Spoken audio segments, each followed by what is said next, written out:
प्यारे विद्यार्थियों, BA भाग द्वितीय भूगोल विषय में हम पर्यावरण की परिभाषा देख ली, प्रकृति देख लिया और आज हम पर्यावरण के तत्व के बारे में अध्ययन करेंगे। पर्यावरण में जीवों का अस्तित्व कायम रहता है। वह पर्यावरण अनेक तत्वों से मिलकर बना होता है। इन कारकों का प्रभाव जीवधारियों पर परिलक्षित होता है।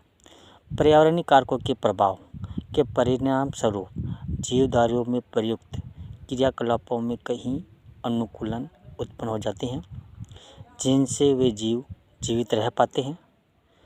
पर्यावरण को अनेक कारकों के अंतर्गत वर्गीकृत किया जा सकता है, जैसे मिट्टी है, जल है, वायु, जलवायु आदि। मनुष्य को प्रभावित करने वाले में बाह्य बलों या परिस्थिति को पर्यावरण के कारक कहते हैं। दूसरे शब्दों में पर्यावरण का प्रत्येक भाग या अंग जो प्रत्यक्ष या अप्रत्यक्ष रूप से जीव जंतुओं के जीवन काल से प्रभावित करते हैं, उसे हम कारक कहते हैं। ठीक है ना। प्रत्यक्ष या अप्रत्यक्ष रूप से जो भी कारक प्रभावित करता है जीवन काल को, उसे हम कारक कहते हैं। सामान्य रूप से इन घटकों को 3 भागों में विभाजित कर सकते हैं। सबसे पहले अपन देखते हैं जलवायु घटक, दूसरा है मृदा घटक और तीसरा है जैव घटक। अब ये तीनों कारक महत्वपूर्ण है। कुछ भूगोलवेत्ताओं ने जीवन के आधार को मुख्यतः 2 प्रकार के, एक तो जैविक तथा अजैविक तत्व बताए हैं। जैविक तत्वों के अंतर्गत पादप, जीव जंतु और मानव, और अजैविक तत्वों के अंतर्गत जल, वायु, मृदा, ताप, धरातल आदि को सम्मिलित किया जाता है। जबकि सामान्यतः अधिकांश भूगोलवेत्ताओं द्वारा निम्नलिखित घटकों को सम्मिलित किया जाता है। सबसे पहले देखो, एक तो है अवस्थिति, ठीक है ना, दूसरा है उच्चावच, तीसरा है जलवायु, चौथा है प्राकृतिक वनस्पति, पांचवा है जैविक कारक, छठा है मृदा कारक और सातवां है जलराशियाँ। अब इन सातों तत्वों के आधार पर विभिन्न पर्यावरण के विभिन्न तत्व घटकों का अध्ययन किया जाता है। तो सबसे पहले अपन अवस्थिति देख लेते हैं। दोस्तों, अवस्थिति के अंतर्गत विभिन्न प्रकार की स्थिति आती हैं। जैसे सबसे पहले अपन ज्यामितीय अवस्थिति, दूसरी आती है जैसे समुद्री या स्थलीय अवस्थिति, और तीसरा है निकटवर्ती देशों के संदर्भ में अवस्थिति। सबसे पहले ज्यामितीय अवस्थिति के अंतर्गत किसी प्रदेश के अक्षांश व देशांतरीय स्थिति से होता है, जिसके द्वारा उस प्रदेश की भू स्थिति को अपन को मालूम हो जाता है। अक्षांशीय स्थिति के बाद उससे होती है समुद्री और स्थलीय स्थिति।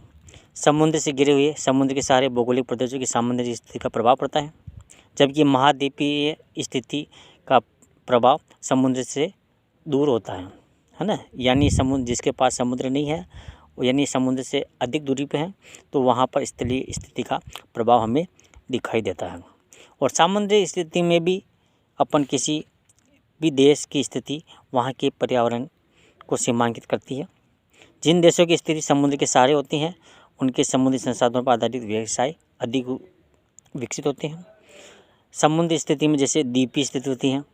कोई भूभाग यदि चारों ओर पानी से घिरा हुआ है तो उसे क्या कहते हैं, द्वीपीय स्थिति कहलाती है।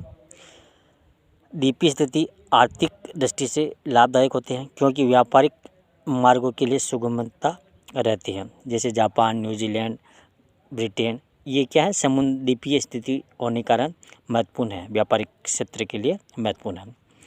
दूसरा होता है जैसे इसमें तटीय स्थिति। यदि किसी देश की सीमा समुद्र को छूती है तो उसे तटवर्ती स्थिति कहते हैं। जैसे फ्रांस है, भारत है, नॉर्वे है, इनकी स्थिति तटीय स्थिति होती है। तटवर्ती स्थिति वाले देशों को सामुद्रिक संसाधनों की प्राप्ति के साथ साथ व्यापारिक मार्गों का भी लाभ मिलता है। यदि कोई देश विकसित राष्ट्रों के मध्य समुद्र में स्थित है तो वह निश्चय ही व्यापारिक प्रगति की ओर अग्रसर होगा।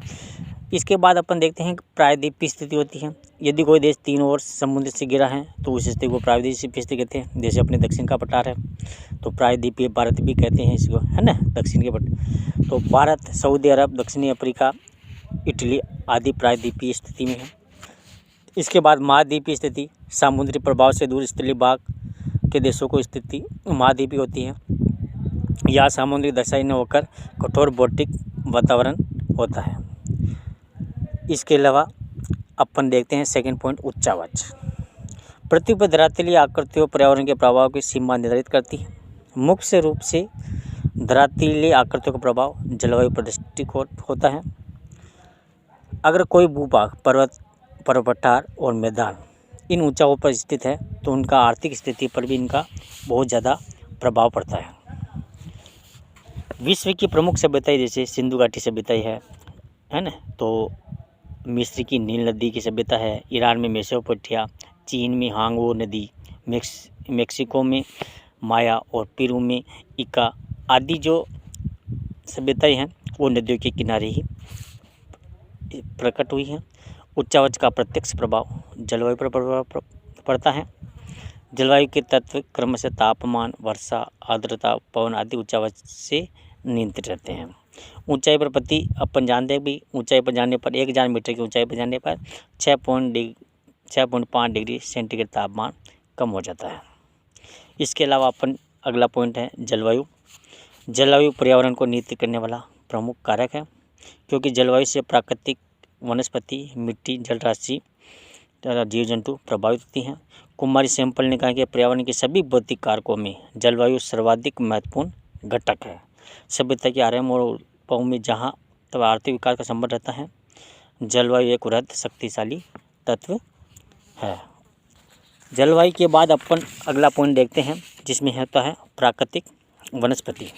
प्राकृतिक वनस्पति से अभिप्राय भौगोलिक दशाओं में स्वतः विकसित होने वाली वनस्पति से है, जिसमें पेड़ पौधे, झाड़ियाँ एवं घास लताएं आदि को सम्मिलित करते हैं। वनस्पति जात से अभिप्राय किसी विशिष्ट प्रदेश एवं काल में पाई जाने वाली समस्त जातियों के पेड़ पौधे एवं झाड़ों के समूह से, जैसे भारत में पूरा उष्णकटिबंधीय समूह में रखा जाता है ना। वन उस वर्ग से कहते हैं जिसमें वृक्षों की अधिक प्रधानता होती है। प्राकृतिक वनस्पति भी जलवायु, उच्चावाच, मृदा आदि से प्रभावित रहती हैं और इसी के आधार पर अपना पर्यावरण को अनुकूल कर सकती हैं। इसके अलावा अपन देखते हैं कि जैविक कारक भी पर्यावरण को प्रभावित करते हैं। विभिन्न जीव जंतु और पशु मनुष्य के आर्थिक कार्यों को प्रभावित करते हैं। जंतुओं में गतिशीलता की दृष्टि में वनस्पति में श्रेष्ठता होती हैं। वे अपनी आवश्यकता के अनुसार प्राकृतिक वातावरण से अनुकूलन कर लेते हैं। जीव जंतुओं में स्थानांतरणशीलता का गुण होने के कारण वे अनुकूल दशाओं वाले पर्यावरण में प्रवास कर जाते हैं। ठीक है ना, मतलब यानी एक स्थान से दूसरे स्थान की ओर चले जाते हैं। फिर भी इन पर पर्यावरण का प्रत्यक्ष प्रभाव दृष्टिकोण होता है। जैविक कारकों में वनों में जंतु पाए जाते हैं, घास भूमि में भी जंतु पाए जाते हैं, मरुस्थलों में भी जंतु पाए जाते हैं, टुंड्रा प्रदेश में भी जंतु निवास करते हैं। इसके अलावा है एक और पॉइंट है मृदा कारक। मृदा धरातल समूह का ऊपरी आवरण है, जो कुछ सेंटीमीटर से लेकर कुछ मीटर तक गहरी होती है।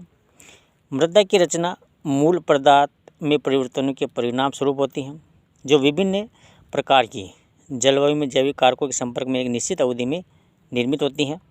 मृदा निर्माण में उच्चावाच एवं ढाल को भी महत्वपूर्ण भूमिका होती है।